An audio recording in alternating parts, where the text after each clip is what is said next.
The French are rioting against Emmanuel Macron's pensions reforms. Is it time we learnt their lesson? That's our main story for tonight. I'm joined all evening by Aaron Bastani. How are you doing? Michael, I'm doing very well as Novara's resident OAP. I think I'm particularly suited to this topic this evening. You are closest to pension age. Maybe you can sort of explain how it all works to me. We are also going to be talking about Andrew Bailey, Governor of the Bank of England. He's been talking about whether or not people in businesses should now show some restraint when it comes to prices as well as wage restraint. Laurence, what kind of father is he? And we'll be talking about Nadine Dorries very briefly at the end. Riots and protests erupted across France last night in opposition to President Macron's plans to increase the retirement age from 62 to 64. This was the BBC's report. Bordeaux's town hall set alight by protesters overnight. More than 1 million had taken to the streets across the country through the day, angry at President Macron's raising of the retirement age from 62 to 64. In Paris, where over 100,000 had marched in a largely peaceful demonstration, the night was also hijacked by violent protesters. Running battles through the capital centre between small groups and the police saw bins set on fire, projectiles hurled and tear gas launched in response. There were clashes too in cities, including Lille, Strasbourg, Nantes and Toulouse. The Newsagents podcast also shot some pretty dramatic footage in Paris. Lewis Goodall was there. He said the French police were on pretty brutal form, using batons indiscriminately against those in their way. Apparently, even one of the newsagents' team was batoned. That was despite them saying they were press. He also said local people told him there hadn't been enough firefighters, and so people brought hoses, buckets and saucepans full of water out of their apartments to douse the flames. The unrest has led King Charles to have his state visit to Paris postponed. Macron explained the decision in a press conference today. Je crois que vous voyez la situation liée justement aux protestations en raison de la réforme des retraites en France. À partir du moment où hier soir, l'intersyndicale a annoncé une nouvelle journée de mobilisation mardi et que la visite du roi était prévue de lundi à mercredi, je pense que nous ne serions pas sérieux et nous manquerions d'un certain bon sens à proposer à Sa Majesté le roi et à la reine consort de venir faire une visite d'État au milieu des manifestations. And this is how Sky News covered the cancellation of the state visit. One thing I love about this is the fact that this is a dispute about raising the pension age to 64. The king is 74 and still working full-time. I don't know if that was mentioned, but I think he had much sympathy for the strikers. Potentially not. What an embarrassing country we inhabit. Being a king is not a job. Right, you've got these huge protests in this country hundreds of years after they had their revolution and got rid of the hereditary monarch, and we're still using our monarch as an example as to why people should work until they die because the king and queen do it. Right? It's not a job. Being the king is much easier than most jobs in society because it's not a job. In any case, the protests, as you've seen, have already cancelled a state visit, but will they cancel Macron's reforms? Earlier today, I spoke to Cole Stangler, a journalist based in Paris. I began by asking him about some commentary you heard in the first clip we showed you. The BBC there said demonstrations had been hijacked by violent protesters. And I asked Cole if that was right. No, I don't think it's fair to say the demonstrations were hijacked by violent protesters. If you look at the numbers overall in France yesterday, we had over 3 million people in the streets according to unions. Over 1 million according to the Interior Ministry. So somewhere in between, we're talking about mass marches, a lot of families, older people, kids. So for the most part, very, very peaceful. It looks like in a few occasions, in a few cities, Paris in particular, you had some confrontations between black bloc anarchist types and the police. This is something that isn't new in France, that we've actually had for really for the last several years, in particular. And so these confrontations get attention depending on the particular political moment. And I think what we've seen as this protest movement has dragged on is that you have maybe certain elements that have decided that this is sort of the right moment to sort of be more confrontational. But at the same time, I think this is maybe the more important point to make, which is that the police have also become extremely confrontational. And the videos that we've been seeing really on social media and on the news, frankly, in France, have been quite stunning. We've seen Amnesty International talk about the need for reining in French police violence. So you do have some confrontations, but I think overall, still the story is really, we're talking about between 1 and 3 million people protesting nationwide. You have these, largely peaceful mass mobilizations, and that's really the main story. And I think an impression we get in the UK when people are looking on at protests and riots in France is this sense that, the French, they know how to do this. They know how to kick up a fuss in the street, cause a bit of chaos. And that's why the French have managed to keep some of their social rights when we in the UK haven't managed to defend them. I mean, do you think that's an accurate perspective and assessment of what's going on? The movement has been successful in part because it's appealed to a mass general audience, and people feel comfortable to come out to demonstrations. So you have broad unity among the major labor organizations in France, going from the moderate unions all the way to the more militant left-wing ones. And so the atmosphere is very family friendly. And I think that's why the movement has been broadly supported really up until this point. If you look at the polls now, 2/3 of people still support the protest movement. I think what we're seeing, I think that the main story here is that continued, peaceful mobilization. But we do see, some, spikier actions that are being planned. And I think it's important to distinguish as well between, are we talking about certain tactics at protests, or are we talking about, unions and the way that unions are organizing blockades, taking over space, certain tactics that I think are more militant.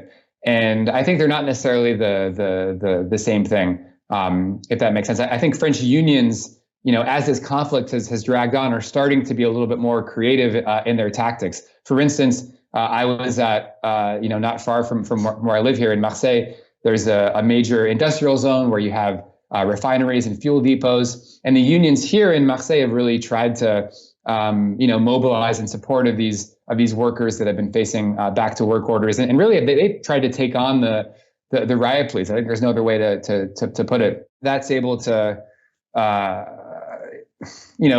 think mobilize a certain part of the population. But it's a really difficult question. I think it's really a mix of both. I think ultimately you have these mass marches that are very peaceful. You also have, in addition to that, people that are, somewhat willing to get a little bit more creative and confrontational. And perhaps, if you wanted to simplify, maybe it's a combination of really both, knowing how to use both, both. And people obviously disagree as well on both sides of that. Let's take a step back. I mean, another thing people from Britain will be looking at is saying, yes, you guys know how to protest. But also in France, what they are protesting is something which is actually a better deal than what we already have here. So Macron, obviously the intention is to raise the retirement age from 62 to 64. In this country, it's already 66 and going to be going up at some point to 68. So what do you think it is about French culture that means that this increase from 62 to 64 is seen as something which is socially unacceptable? I think the fact that the movement is going on right now, is in a lot of ways a response to the way the government has been, the way the government approved this bill, which is to say that not having an up or down vote in Parliament, using this constitutional measure that allows it to approve legislation without vote. So I think a lot of the frustration is not only about the pension issue itself, but actually the methods of the government perceived as very undemocratic, even authoritarian by many. So I think that's a big part of the frustration right now that we're seeing. But yes, of course, from the beginning of the movement, so starting in January, the pension issue obviously, and it gets people very, very, very excited and very upset that the government wants to roll back people's rights. I think there's a few things going on. One is, if you talk to people on the left and the labor movement in France, I think people consider the right to retire with dignity to be really a fundamental right that unions have fought for and won. That they put it in this sort of long history of winning the right to have time away from work. So that starts off with getting rid of child labor. Then it means having the weekend, so Sunday, then Saturday off, then reducing working hours, then having the right to retire, then lowering the retirement age. So it's really part of this broader narrative of winning time away from work. And so they see the right to retire with dignity and lowering the retirement age as sort of a pillar of social progress, I think is really a way to put it. So it's a very important issue for the left and for the labor movement. And then I think what we've seen with the mobilization, this obviously isn't just left-wing and labor activists that are in the streets. The broader population feels invested in this as well. And that's because the French pension system, I think, is fairly effective. It's part of the social contract here. People contribute fairly high shares of their salary from when they start working into the system. And at the end of the day, they expect to have a decent pension. If you look at what's called the net replacement rate, so the amount of pension benefits compared to what people were earning over their careers, it's fairly high in France. And so there's a sense that the system is effective and it works. And so again, I think that the way that I think about this is the government is really trying to change unilaterally the social contract in France. I think that's why a lot of people are so animated about this issue. And do you think part of the story here is that Macron, this is his second term, there are term limits, he can't stand again as president. The party he built was, just in his image, it wasn't a pre-existing party. So do you think he feels like, there's not much at stake in terms of public popularity? He can do whatever he wants. He can implement the will of international capital with no practical outcome to him because he's not going to stand again. Yeah, I think, that's the $1 million question is what is going on in Macron's head right now? Why would you invest so much political capital in this issue that is blowing up in front of the government's face?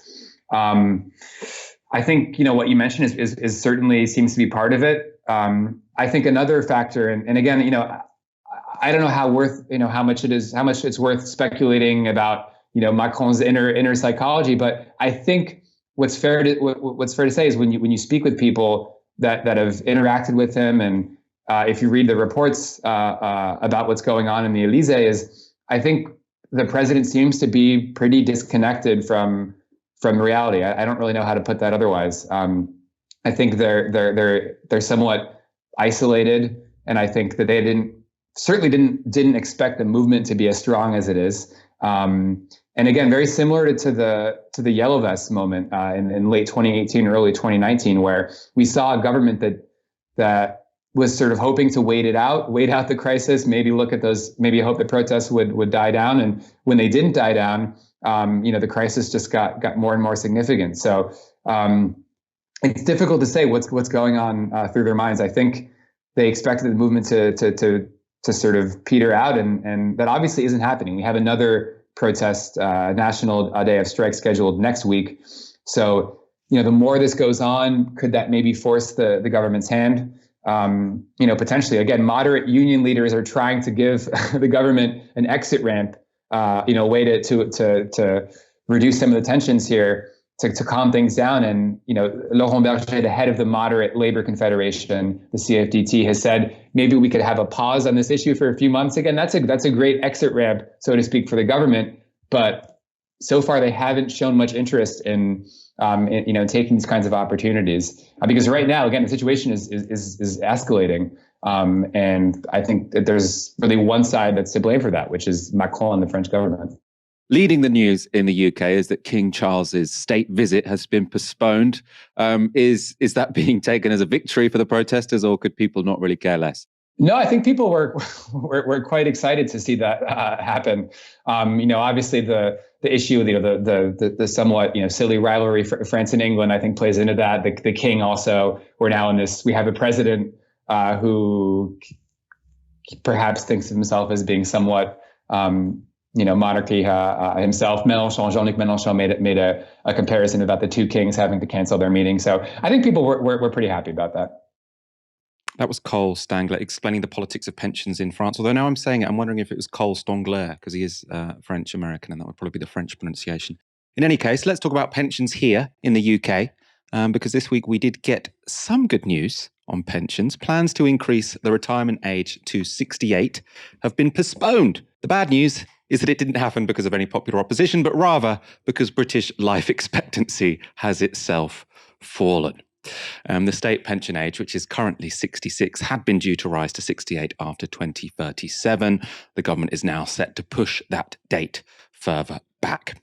So Steve Webb is a former pensions minister. He told the Financial Times this: the improvement in life expectancy at retirement that was predicted at the time of the last pension age review basically didn't happen.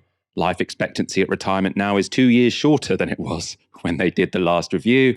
And Baroness Ros Altman, who is also another former pensions minister, told the FT this. This is, of course, partly due to the pandemic's impact on older people, but the ongoing NHS backlogs and crisis in elderly care are also likely to prevent a sudden resumption of life expectancy rises. Aaron, a little bit depressing, isn't it? So you got in France, they're trying to move their pension age from 62 to 64. You've got this huge popular mobilization in the streets. I mean, Macron might push it through, but it's going to be at the expense of, enormous political capital. In the UK, the only thing stopping the pension age rising from 66 to 68 was the fact that we're not living as long as it was expected that we might have done. Says so much about where we are as a country, doesn't it, Michael? I mean, there's so much to talk about here because you've got obviously the situation in France and the situation in the UK. And watching the coverage there, Michael, it didn't make me think, if you did see similar scenes in this country of people burning down the Tower Hall in Bordeaux, what would the response be from the organised trade union movement in this country, from the TUC, from Unison? What would it be? I can guarantee you there wouldn't be any more marches. And I think that goes to something quite important about the political culture of this country and the political culture of organised labour. I'm one of the first people to defend organised labour. We need powerful unions, but I think the way that the TUC works in particular, which is really it was built for another age of craft unions, small unions, and its relationship to the state, I think is fundamentally about demobilizing and disempowering working people to improve their living chances and their living standards. That seems to be its role almost. If you look at its role since austerity, since 2010, there was a demonstration in March 2011 with vuvuzelas, 500,000 people go on the streets, a little bit of violence, and that was it. We've not really seen anything else since, So vuvuzelas and a few whistles in the street and, some trending hashtags. But as we've seen, that really doesn't make much difference. Then going to the reasons why the pension age isn't being increased in this country, so important to say to our audience, those watching at home and listening later on the podcast, life expectancy falls in this country are not just because of COVID. Today, average life expectancy for both men and women today is lower than it was in 2011. It's lower than it was in 2011 for women, and yet the pension age for women, I believe, is 65. It was 60 in 2010. So the pension age, you've got to wait another 5 years to retire, and yet women are statistically dying earlier today than they were in 2011 when people were retiring at 60. An extraordinary, extraordinary shift. And an ancillary point to all of this, Michael, the right-wing press and the Tories love to say, people aren't having enough kids. Well, that's for a bunch of reasons, because it doesn't pay to go to work and then to spunk thousands on childcare. People can't get on the housing ladder. Bunch of reasons that people aren't having children. But not having access to free childcare when it comes to grandparents is also a massive, massive deal. And there are so many grandparents out there who would love to help raise their grandchildren, but they can't because rather than retire at 60, they're retiring now at 65. I'm talking here about grandmothers in particular. These are quite basic fibers of the social fabric to do that most basic fundamental of things, which is to literally reproduce the country. And if you're a capitalist, reproduce its labor power. And our political elite is sleeping on it. So yes, it's not just COVID. And a question to you and our audience, Michael, if similar scenes were playing out in this country in response to a similar move by the government, how long before they would be disowned by the quote unquote mainstream organizations of the labor movement? I think probably about 5 seconds. It wouldn't take very long. There'd be so much pressure for everyone to tweet. You've got to tweet your condemnation. And everyone goes, why have they not yet tweeted their condemnation? That's the kind of thing you'd imagine. I know you're writing a book on aging populations. I wondered if you can sort of explain. I didn't tell you I was going to ask you this beforehand, so I feel a little bit bad. But could you talk about the sort of the arguments surrounding the economics of, should retirement age be 62? Should it be 64? Should it be 66? Should it be 68? What are the arguments here? How should we understand this kind of policy debate? Well, it is a live debate, and it's one of those questions where you don't want the left and critical thinkers to just ignore the facts. And of course, some of this is in response to facts, which are that we have an ever growing population of the elderly, particularly of the oldest old. It's important to say that while we're seeing flatlining stagnation in life expectancy that is indexed onto wealth and therefore health inequalities. So the very poorest are seeing their life expectancy fall, but the very, very wealthiest, and of course just fortunate people in general, are living to older and older ages. I mean, standout examples here are, of course, Queen Elizabeth. I think she died at 96, and Prince Philip died at 98. If you look at US presidents, Jimmy Carter, did he make 100? His wife, is she still alive? Is he still alive? I don't know. But look, late 90s. Same with George W. Bush, Clinton, George Bush Senior. They live now as their late 80s, early 90s. Now, these are the wealthiest people in the wealthiest societies. But it's clear now that wealthier societies, but all societies in time, will have a big chunk of what's called the oldest old. And they have tremendously expensive healthcare needs. Now, at the same time as you have an aging population, you have a comparative shrinking of the working age population. Why? Because at the same time that life expectancy is improving, for some, not for all, you're also seeing people having fewer children. So the fertility rate is going down, which means you have comparatively fewer taxpayers to pay for an increasingly costly bill when it comes to your dependents, your pensioners, but also children. We're not having children, so children's less of an issue. Now, when people talk about the dependency ratio, they really mean older people. And this is a genuine problem for capitalism. It is a genuine problem for capitalism to not have a free tap of labor. It's a genuine problem. And it's going to be one of the major challenges to growth over the next century, frankly. Because, of course, when you have fewer workers, they can demand more for their wages because there's lower supply. Wages go up. That can lead to rising inflation. Let's not get into the macroeconomics of it too much, but it's a new challenge of just not having free labor around the world.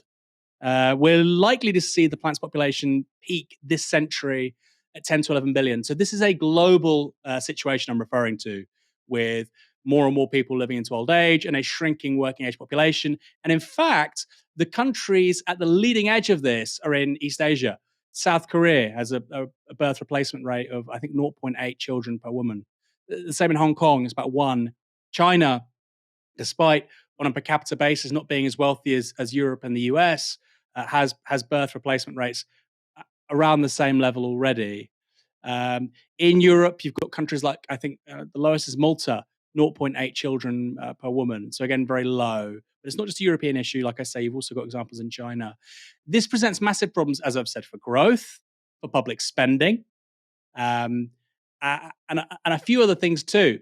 Geopolitically, for instance, China wants to be the world leader of the 21st century. It's going to be very hard when its working age population is shrinking from here on in, which it is, by the way.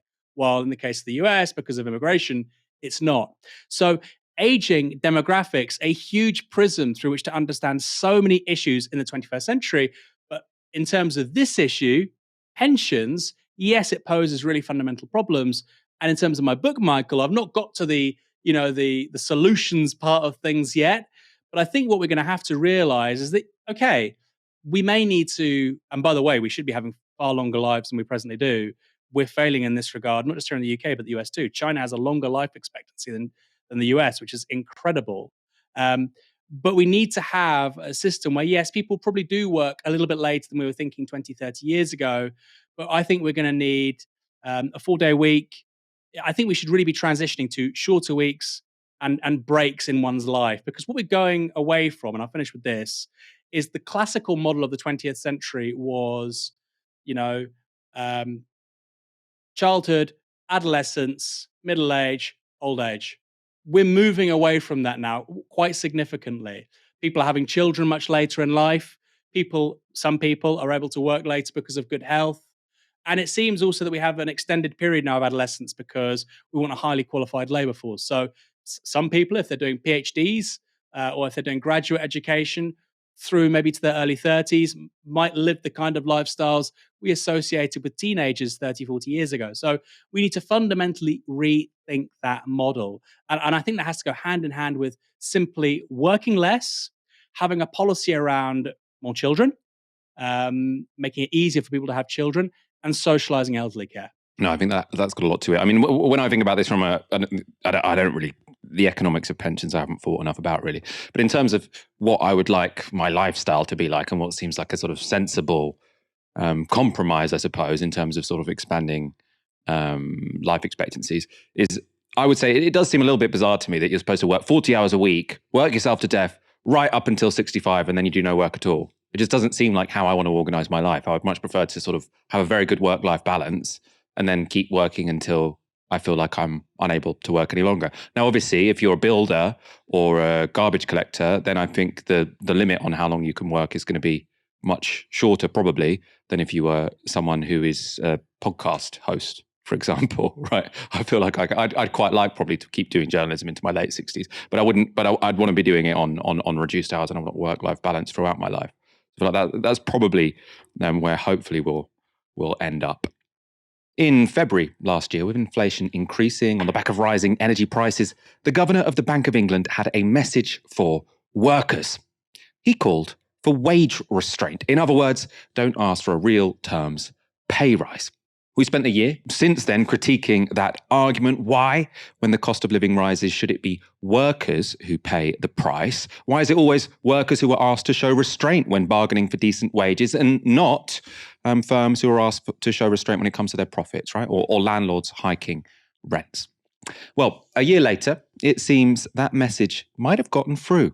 Not because Andrew Bailey watches Novara Media, of course. We can speculate on what caused the change, but in any case, here he is speaking on Radio 4. I say this about price setting. As you say, it's important about price setting that unfortunately, many of these inflationary pressures have come from outside. The biggest source of this is very sadly, is the terrible war going on in Ukraine. If all prices try to beat inflation, then we will get domestic inflation. It will start repeating itself, and that's why we've had to raise interest rates to counter that. Now, I do see encouraging signs. There is evidence of encouraging progress, but we have to be extremely vigilant on that front.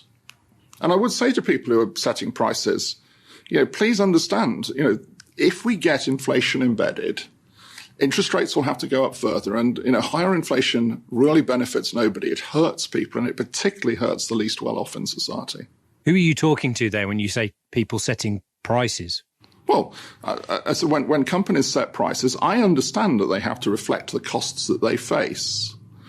But what I would say, please, is that when we are setting prices in the economy, and people are looking forwards, we do expect inflation to come down sharply this year. And I would just say, please bear that in mind. That was interesting. He's moved from showing wage restraint to showing price restraint. I mean, I think he still wants wage restraint. But I mean, is it significant, this shift? It made headlines this morning. Is it significant? No, Michael, he's all at sea. He's all at sea. And this whole delimiting of inflation from prices. Inflation is prices. Okay, let's just get this right. Either you believe in the market system or you don't. If you believe in a market system, this is their critique of central planning, is that no central planner can internalize as much information as the price mechanism, and the market is millions of consumer choices channeled through the price mechanism, and it's this providential superintelligence that we can never understand. Don't mess with it. And the people that believe in market economics, that's their view. So either you believe in the market determining prices, which includes how much people sell things for, or you don't. It's really weird that somebody like Andrew Bailey says, well, I believe in market economics, but I'm going to tell you off if as a business you determine you have to rise your prices. Well, they're going to rise prices for a bunch of reasons, right? Yes, some because they want to make loads of money, they're price gouging. But the common reason will be the prices I pay for things have gone up, therefore my prices have to go up. It's not rocket science. So inflation more widely in the economy is being reflected in the prices I then pass on to consumers. So what basically Andrew Bailey is saying is, I don't know, take less profit, lay people off? I don't know. You tell me, Michael. There's not much fat to cut in most businesses. So this was a strange interview for me for a bunch of reasons. And I think it goes back to something quite key here, which is everybody has been saying, by the end of 2023, inflation is going to go back to 2.5%. Why? Because it's been 2.5% for the last 30 years, right? That was their thinking since the late 1990s. Well, okay, inflation was rocketing for most of the 1970s. It was high for the first half of the 1980s, right? We've had extended periods of high inflation before, very recently, in his lifetime. But there's this ideological assumption. Well, it's like gravity. Well, inflation went up, but it'll magically come down because since I've been a professional economist, it's magically come down. Well, why should it? Show me you're working, and then why should it come down that quickly? Why should it come down that quickly? You show me you're working.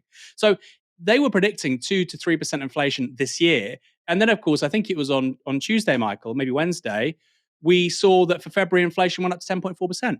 It'd gone up from 10.1 to 10.4, and they were predicting it would fall further, and it's gone back up again. And they can't explain that. So now they're doing this thing of like, we live in a market economy, but please, if you set prices, don't set them too high. Well, if you think they're too high, then you're the Bank of England. Let's do some price fixing.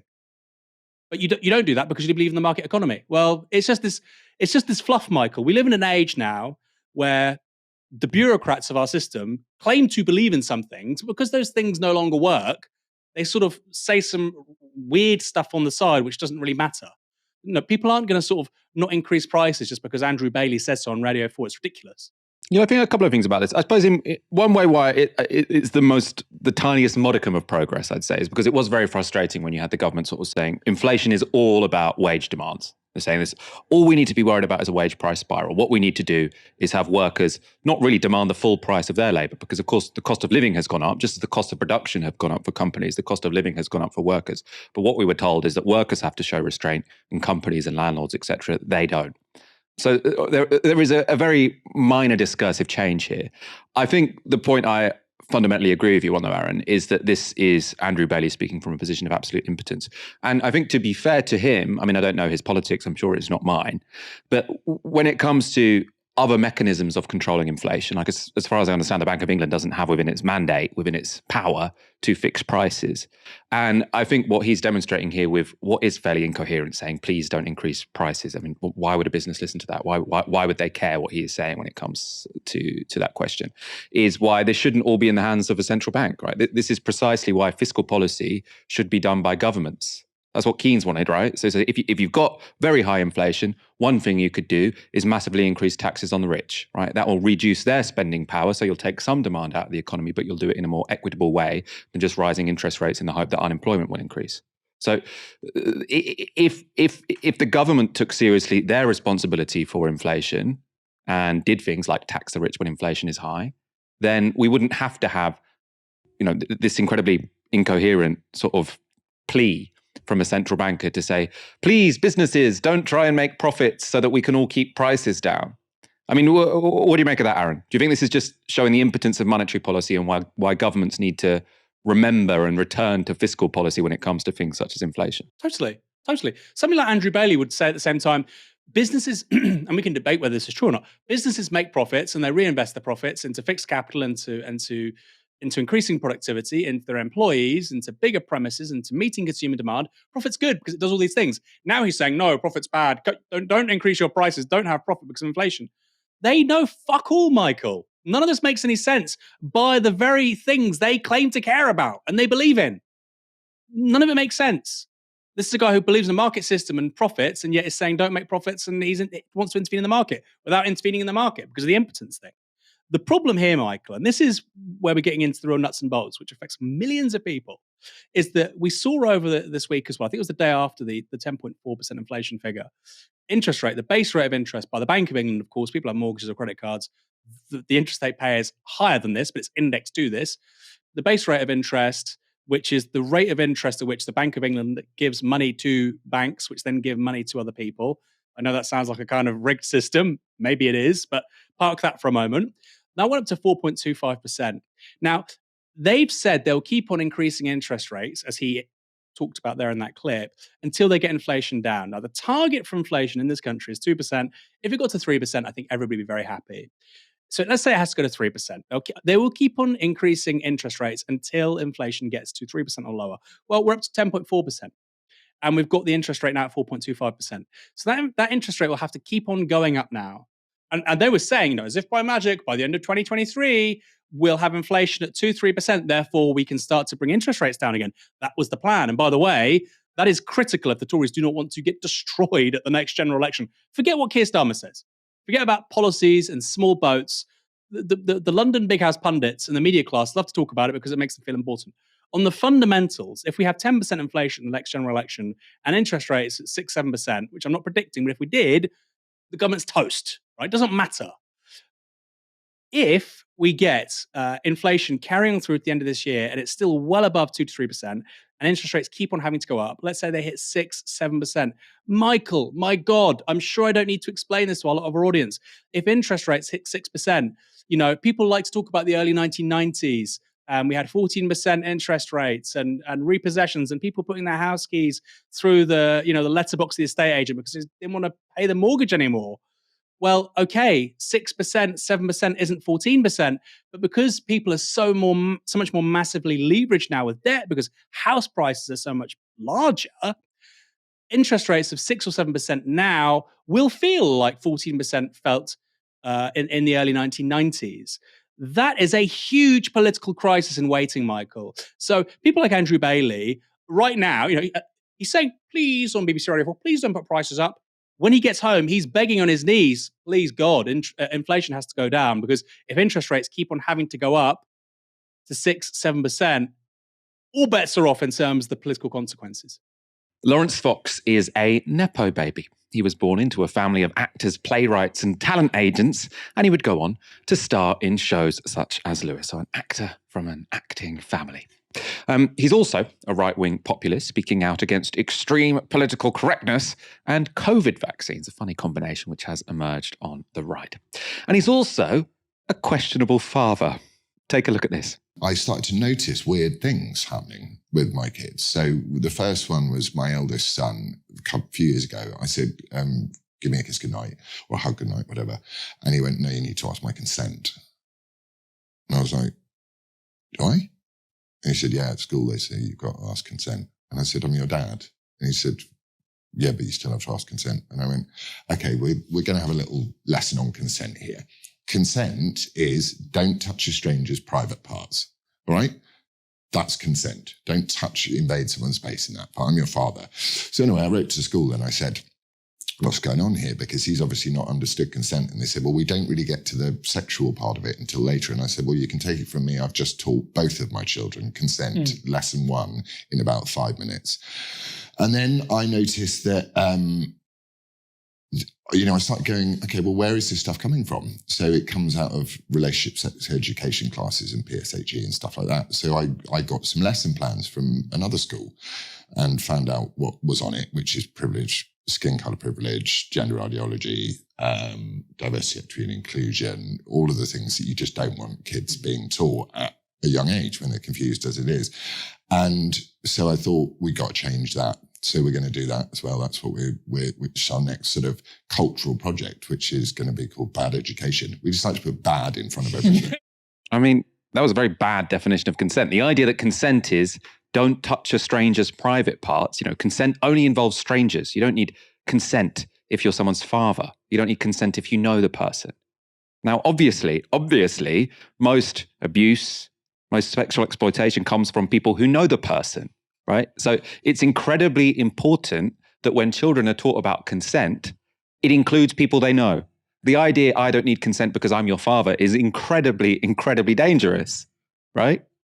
Now, Aaron, I mean, Laurence Fox obviously felt comfortable saying that publicly. To me, that's a massive red flag. I kind of disagree, Michael. Oh, interesting. Go on. I think clearly around adults in your life, clearly I think it's a very healthy thing to say, look, if you're going to come close to me, you need to have consent. But I think there is something instinctively strange about a teacher telling a child the parameters of their personal relationships with their children. A child, for instance, might want connection. They might seek connection with their parents. They might want comforting in a personal moment. And they may think, actually, this isn't normal.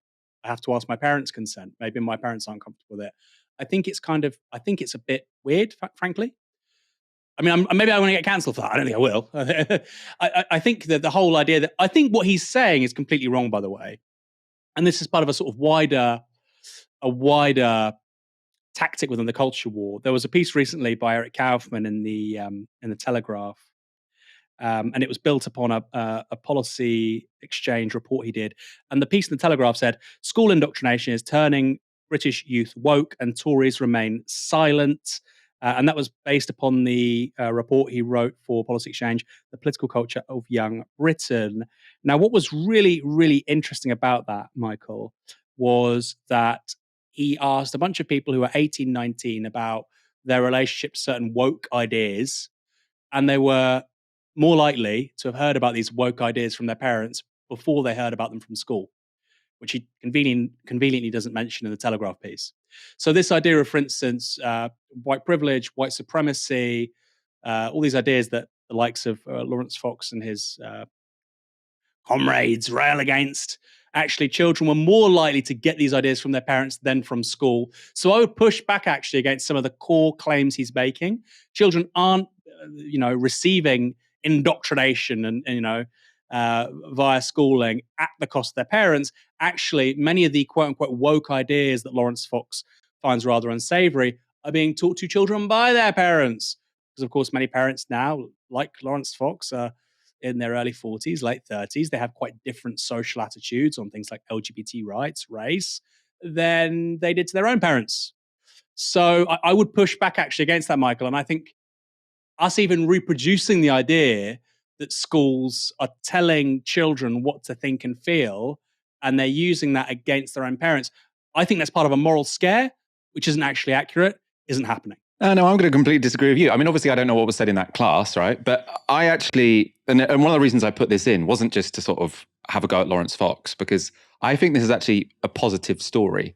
And I mean, the reason I say this, I've been hanging around with my niece. My sister's got a sort of 3-year-old niece who's sort of speaking and very social. And I kind of really notice how she is, this 3-year-old, very, very aware of boundaries and sort of like, I don't want to do this, I do want to do that. And that might sound precocious to sort of like a very traditional parent, but I actually think it's really, really great, right? I think that kids these days do have more of a sense of the fact that they can police their own boundaries in a way that maybe people didn't in the past. And I think for most people, this doesn't matter. Like, for most people, it doesn't really matter if your parent says, oh, go on, give me a kiss. Or if your parent says, can I give you a kiss? Right? It's just a different difference of language. For most people, it doesn't matter.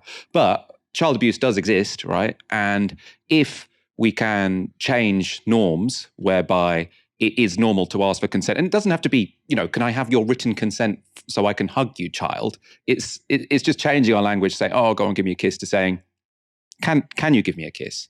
And I think the fact that kids are being taught now that they have a right to say no, that consent is important, I think that probably will have the effect that in those minority of cases where child abuse is going on, sexual exploitation is going on, then children are less confused and they have more, that they feel more empowered to say that I didn't consent to that, and tell their teacher or whatever. So I disagree with you. I think that this is actually quite an important lesson which is being taught to kids from their teachers. I'm going to come back to this, Michael. Look, I think you're buying into a moral scare where literally what you're saying is that all parents are potential sexual predators, and that schools are now protecting children from the potential sexual deviancy of their parents. I think that's quite a dangerous place to be. And of course, and what you're saying is, I agree with you, Michael, and it can just mean a slight shift in our culture from like, oh, give us a kiss, to can I give you a kiss? I agree with you entirely, Michael. But I think you're buying into a moral scare which suits Laurence Fox, which is to say that actually, because I don't think this is a problem. I don't think most children are having that conversation with their parents. I think he's a bit doolally.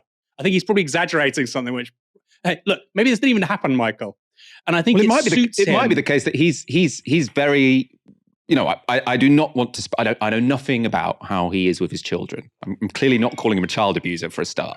But it might be the case that one of the reasons this conversation got a little bit awkward is because maybe he is a bit too forthcoming and the kid wanted a bit more space, right? That's very plausible. And I think if the kid wanted a bit more space for them to have a language to express that isn't a bad thing.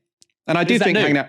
Is that new? Look, I remember my mum or my uncles, aunties, my dad trying to give me a kiss or a cuddle when I was a kid, and me saying, "Get off!" That's what kids do.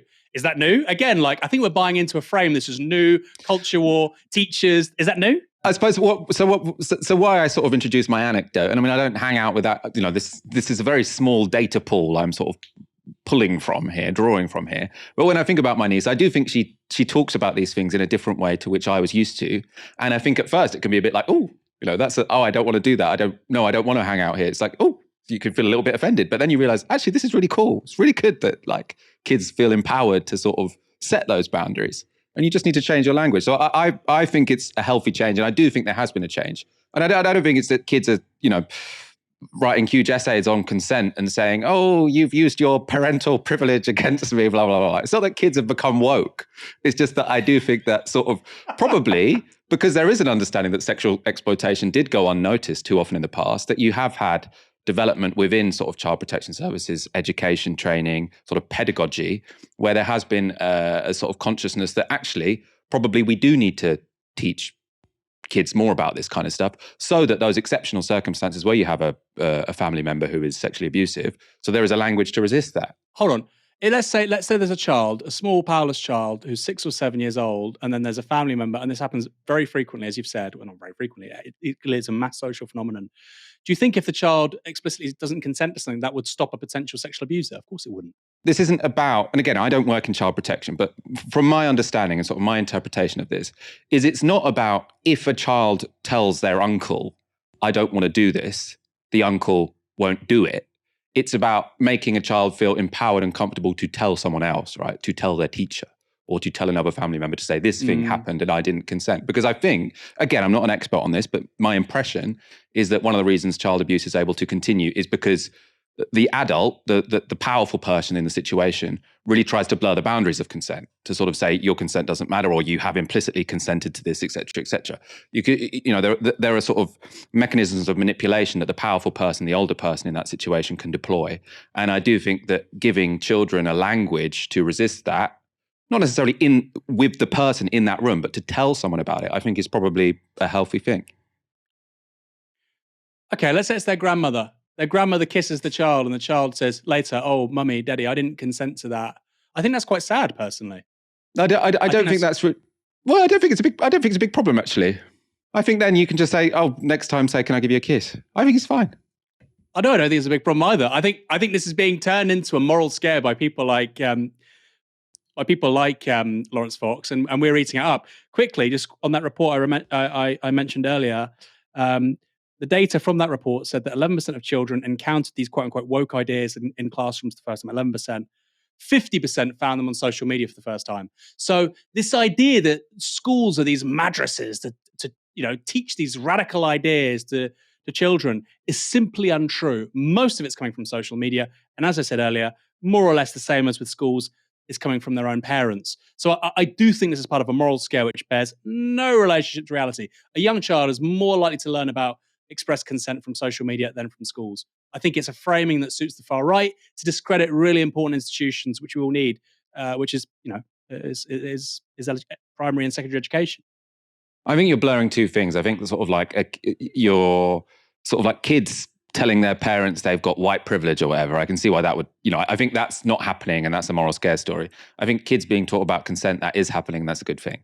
Boris Johnson's grilling by the Privileges Committee has made him a martyr among his followers. This was Nadine Dorries on Talk TV. I don't think there was ever a world in which this committee was going to find Boris innocent. The committee have demonstrated very clearly that they have decided early on to find him guilty. The committee knew that they had not a shred of evidence to prove that he misled with intent. They changed the rules, lowered the bar, and inserted the vague term reckless into the terms of reference. Boris Johnson will be found guilty by this kangaroo court. There is no doubt about that. And that in itself will be a disgraceful and possibly unlawful conclusion with serious reputational consequences. The substantial question is this: will they impose the 10-day suspension at the point at which they will find him guilty? Doing so would trigger a by-election and end the career of a former Prime Minister who got us through COVID, got us the vaccines, opened Britain up before other countries, giving us an economic advantage over the rest of the world, and led global leaders to support Ukraine against the invasion by Putin. It is unthinkable that they would do so. But if a committee is prepared to bend the rules and change the course of their investigation midway in order to find him guilty, would you put anything past that committee? I wouldn't. Imagine someone bending the rules. Imagine a group of politicians bending the rules. Nadine Dorries is absolutely outraged. And who's she defending again? Oh, Boris Johnson, that guy who would never bend the rules. Unfortunately for Nadine Dorries, the general public don't seem to agree with her. This was on this week's Question Time. You're the presenter, Fiona, but we could do a quick straw poll to see how many of the audience think Boris Johnson could come back. Let's just think about this for a minute. I mean, we can do a poll. It's not scientific. I want to emphasise that. There are more people in this audience, because this is the way the Question Time audiences are constructed, if you like. There are more people in this audience who voted for Boris Johnson, for the Conservative Party, than for any other single party here. So let's have a show of hands, shall we? Who believes Boris Johnson was telling the truth yesterday? Wow. Okay. Wow. Who believes there is a way back for Boris Johnson now? Right, one hand. So let's hear from you. It's like them saucepans, isn't he? Nothing sticks to him, so he's probably going to come back anyway. So the one person who thought he could come back didn't have a particularly complimentary view about him. I mean, we've talked a lot about people not believing Boris Johnson, I suppose. I think it's clear now a majority of the public don't. I suppose what that moment raised for me is, we talk a lot about sort of Trumpian politics in America, where sort of like most people don't really believe what Trump says, but there is this diehard group of people who do think the election was stolen, et cetera, et cetera, et cetera. It seems here that maybe no one is really on Boris Johnson's side, or potentially just that Question Time audience wasn't a complete representation of the public. I mean, where do you stand on this? I think that's probably true, Michael, but I also think we have to engage with the possibility that a big chunk of people who did support him, and to a lesser extent still support him, there's far fewer of them obviously, were quite comfortable with the idea that the man is a liar. I think that's a big part of his vote. I don't think that the however many million people that voted Tory in 2019, 14 million people or whatever, all love the fact that Boris Johnson is a liar. But a big part of his personal political brand was the man was a scoundrel, a cad. And a big part of that is, of course, sometimes being rather economical with the truth. So I don't see these two things as necessarily, being at odds. This is somebody who had a pretty appalling CV and biography, sacked from multiple jobs, done some pretty unsavory things too, tried to organise, the beating up of a journalist to help out an old friend. And yet still, despite all of that, he became leader of the Conservative Party and later Prime Minister. So I don't see these two things at odds necessarily. I don't think he's coming back. I think he's deeply, deeply unpopular with the public. But I still think that the Boris stands, who do certainly exist, wouldn't really care if the chap was lying. Yeah, that makes a lot of sense. So the societal division might not be between those who believe Boris Johnson and don't believe Boris Johnson, but the people who care if he's lying and the people who don't. I think there's definitely something to that. Aaron, it's been a very lively show. Thank you for joining me tonight. My pleasure, Michael. Just to quickly go back on the Laurence Fox story, because some people in the comments are saying, oh, Mike, I don't think we even necessarily disagree as much as maybe that seemed. I simply don't think it happened. I think Laurence Fox is making it up. That's fundamentally what I'm saying. Whereas, you obviously think it's a red flag. I think he's literally making something up and he's caricaturing a situation, I think in all likelihood, because he sees it as a potential political cause, which he can attach himself to, limp it to like. That's just my take.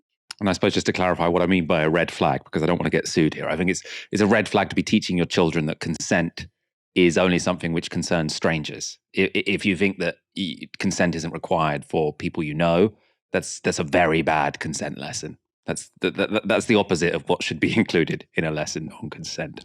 Thank you, everyone, for watching this evening. Come back on Monday night for another live stream from 6 p.m. Have a fantastic evening and weekend as well. You've been watching Novara Media. Good night.